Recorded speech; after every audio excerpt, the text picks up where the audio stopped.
America అధ్యక్షుడు అలా నా కేసు చూస్తే చాలు అని సంబరపడిపోయే దేశాధినేతలు ఉన్నారు. అమెరికా అధ్యక్షుడు ఫోన్ చేస్తే చాలు అని ఫీల్ అయిపోయేటటువంటి దేశాధినేతలు ఉన్నారు.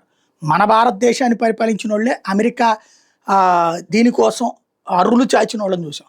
అట్లాంటిది అమెరికా అధ్యక్షుడు ట్రంపే ఫోన్ చేస్తే ఫోన్ ఎత్తనోడు, అమెరికా అధ్యక్షుడు ట్రంపే సందేశం పంపిస్తే ఎంతవరకు అంతవరకే రిప్లై ఇచ్చేవాడు, అమెరికా అధ్యక్షుడు ట్రంపే రాయ్యా కూర్చుని మాట్లాడుకుందాం అంటే కుదరదు పొమ్మన్నోడు ఏకైక మగాడు భారతీయ ప్రధానమంత్రి నరేంద్ర మోడీ.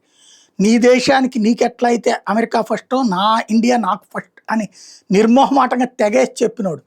రష్యా నుండి ఆయిల్ కొనొద్దంటే పని చూసుకో పోరా అని చెప్పినటువంటి వాడు, కొంటున్నటువంటి వాడు. అట్లాగే చైనాతో సంబంధాలు తెగతెంపులు చేసుకుంటే కుదరదన్నోడు. బ్రిక్స్ దేశాల మీద తొక్కే వాటి నుంచి బయటకు వచ్చేయంటే నీ పని నువ్వు చేసుకో అని చెప్పినటువంటి వాడు. అదే సందర్భంలో ఇప్పుడు ఈజిప్ట్లో మీటింగు ఏదైతే ఈ ఒక హైడ్రామా నడుపుతున్నాడు, ఇజ్రాయెల్ హమాస్ మధ్యన శాంతి ఒప్పందం అంటూ ట్రంప్, అదో పెద్ద హైడ్రామా తప్పించి ఏముండదు.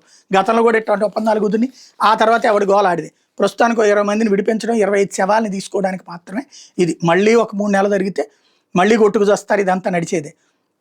బట్ అదేదో తను గొప్పగా నోబెల్ బహుమతి కోసం అన్నటువంటి విధంగా మన చేసాడు. ఈలోపు నోబెల్ వాళ్ళు తుస్సుమంది. ఈలోపు 20 దేశాల అధినేతలు, అందులో షాబాజ్ షరీఫ్ నుంచి బ్రిటన్ ప్రధానమంత్రి కీర్ స్టార్మర్ దాకా అనేక మందిని, అందులో నరేంద్ర మోడీని కూడా పిలిచారు. మోడీకి ట్రంప్ ఫోన్ చేశాడు, అటు ఈజిప్టు అధ్యక్షుడు ఫోన్ చేశాడు. ఫోన్ చేసిన మోడీ తను వెళ్లకుండా భారతదేశం తరపున ఓ ప్రతినిధిగా రక్షణ శాఖ సహాయ మంత్రిని కీర్తిని పంపించుకొచ్చారు.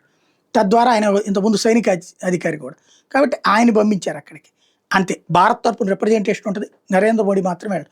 ఎందుకు అక్కడికి వెళ్తే ఏదో ఒక వంక పెట్టి షాబాజ్ షరీఫ్ని ఇన్ని చేతులు కలిపేసినట్టు ఏదో డ్రామా ఆడతాడు.